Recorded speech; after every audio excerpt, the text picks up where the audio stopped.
right. Oh my God, Simple Plan, back in the house. Actually, they're in LA right now shooting a video. First of all, how excited are you guys to be back with a new album? We've been waiting. Oh my God, It's crazy. it's amazing. So excited. It's been Really so excited. long. It's gonna play right now. It's playing right now. Oh no, it's okay. It's cool though. It's all good. Yeah. We got rights for that. It's online. It's online. No, but we're really happy. You know, we've been kind of working for a long time, and it's great to be able to show the world whether we've not been on vacation or anything. We've been working. There's rumors on the internet. It's like they're all like on vacation. They don't care about anything anymore. It's like we've been working our asses off. Well, you had to rest a little bit after touring so rigorously, We right? took 1 month off. Okay, well, 1 month off and then 15 months of making this record. It was like It's longer than long. giving birth. yeah. Actually, It is, actually. Yeah, it was. I heard that's 9 months. And more painful. And you would know about that. Of course, I have 2 kids. Amazing. Oh, wonderful. I have 2 kids. So so this record must be extra special for you a little bit. It shows the evolution of Simple Plan, the growth.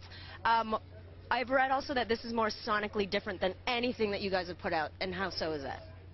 It's definitely a important record for us. I think we're really proud of it, and I wouldn't change like a note on it. So yeah, it's definitely like very close That was to a good. our heart. You I think wouldn't about that change one? a note on it. No, but I'm saying I wouldn't change it. I mean, honestly, like we work so hard on every detail, we obsess about everything, and it was a lot of work. But I feel like in the end, like I'm super happy and I'm thrilled. And the sound is different. It's very diverse. The sound is.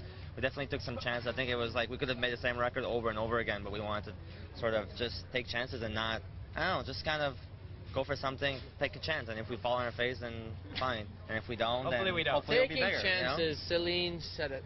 So There you go. Wait, Celine actually kicked you guys out of some studio time, didn't she? And then She did. No, but then she didn't even show up. Yeah, she kicked us out. She got sick. She actually gave us 2 days off. Really. Yeah, That's thank what you. happened.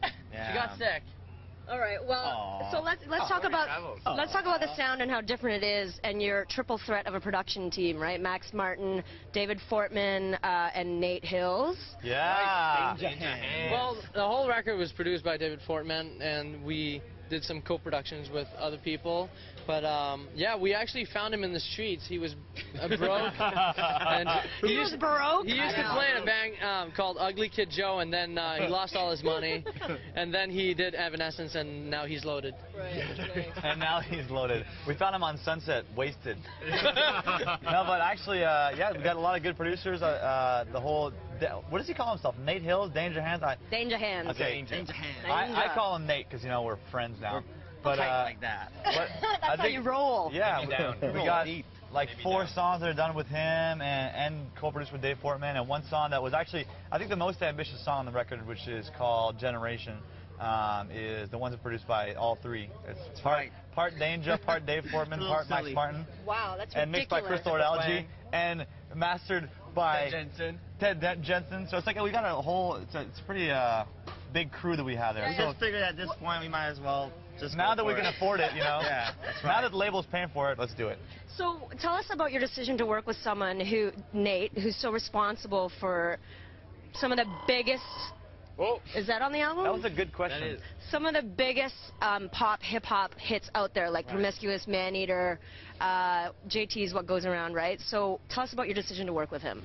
I think for us it was like when we sat down, we started to write like songs that were kind of our normal style, and just became kind of like, yeah, it's not that exciting, and we wanted to incorporate the new music that we, you know, love, and that's like happening right now, and just kind of felt like, hey, let's go to the guy who's like up and coming, who, you know, because you know you got Timbaland and you got him, who was really part of that team that made those songs. So we felt like he wanted to get into rock and work with a rock band, so it just felt right to try to fuse those 2 influences and those 2 worlds together. And he I was think it's really something up that we for it. always wanted to do, but I don't think we ever had the resources to actually come up with it ourselves. Yeah. We've always wanted to do, yeah, we've always wanted Money. We've always wanted to mix kind of like urban, kind of hip hop, you know, R&B stuff with our music, but we never had the tools to do it properly. You know, a lot of people go out there and they Oh make my their God, own- that's Nate calling right now. Exactly. Yo, what's the 411? 411? That's I gotta take it, unfortunately. Okay. Hey, man. Wow. Hey, man. All right. They're tight. They're tight. Yeah, how's it going?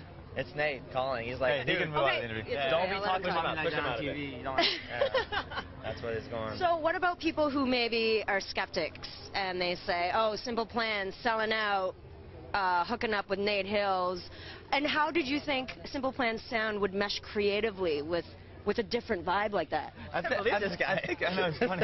You just leave the interview. That's what you call a rock star, a real, true rock star. But hey, In the center bag though. He's back. I think that for people that are skeptical, I think for us, it's never been a secret that we always wanted to make a record that would be huge, and we want our music to be everywhere, and it's not like we're suddenly an obscure punk rock band who does like death metal and suddenly went on with a pop song. And I think we're just we've always wanted to make records that would be big and that people would like. And I think when we first did it with Nate, we didn't even know what really to expect. We were just kind of like, hey, you know what? Let's take a risk. And let's try it, and if it sucks, we won't use it, and if it works, it works. We just wanted to make music we would be excited about. Yeah, I think it meshed really well, and I think when people hear it, they'll notice that it doesn't sound forced, it doesn't sound contrived, it doesn't sound like something like Cheers rapping or anything. You know what I'm saying? Like, That would be hot, though, no? yeah, maybe next record. It's just a beat, man. We left out to Chuck over here, the MC. Yeah, that's right. MC Chuck. Funky C. Funky C. Funky C. Check it out, Atlantic Records Chucky coming out. C. Chucky C. So let's talk about some of the tracks. Save You is a pretty personal one for you, Pierre. Do you mind telling us what that's about? Yeah, it's my brother went through cancer the last couple of years. He had like 2 years of chemotherapy and bone marrow transplant, and it was really kind of a tough thing for me and my family. And that song was just about how you kind of feel helpless faced with something like that, and you feel like, if I could do anything at all, I would do it, but unfortunately nothing I can do. And how is he doing? He's great. Oh, good. Yeah, That's he's great news. officially in remission, and crossing our fingers for it to stay that way for the rest of his life. Absolutely. What If has an interesting kind of Beck connection, does it not? Yes, the Peter Petrelli anthem. Right, Hero. Hero. Yeah, The that's Beck our connection. favorite. That's my favorite Beck. show right now. Actually, I'm super late on the show. Like I'm finishing You're the not first caught up? season. Dude. I got 40 minutes left on the first season. I had to leave for this video, and I'm like, no. That's why nothing's been taken care of. You'd rather be watching Heroes right now. Is that what you're saying? Honestly, yeah. I can't believe that you actually left That'd be a great Heroes. bumper sticker. I'd rather be watching Heroes. Yeah, but seriously, Bam! like this, I want think some it's, cuts. I think the show is unbelievable, and like we actually sat down, and the song was like, let's write about how we must have felt like that. I think it's really good. Talk about the orchestration, because you guys have included like strings, and that's a whole new thing. There's 15 players. Oh, the Beck thing. I just got the connection too. Wow. Yeah. Too slow. Yeah. I was like, We went- why the hell are they talking about Heroes? Everybody's talking at the same time. What? Then talk. It's all you. No, we went to David Campbell. He's also Beck's father, and believe it or not, he looks like Beck. Well, Beck looks like his father. Really? And yeah. See, that's why we don't let you talk too much. I was actually looking at you, making fun of So me. to include I strings. think you're trying to sell more Beatles records. Dude, It's hey, cool. hey, we've got 20 minutes here. Come on Okay, now. cool.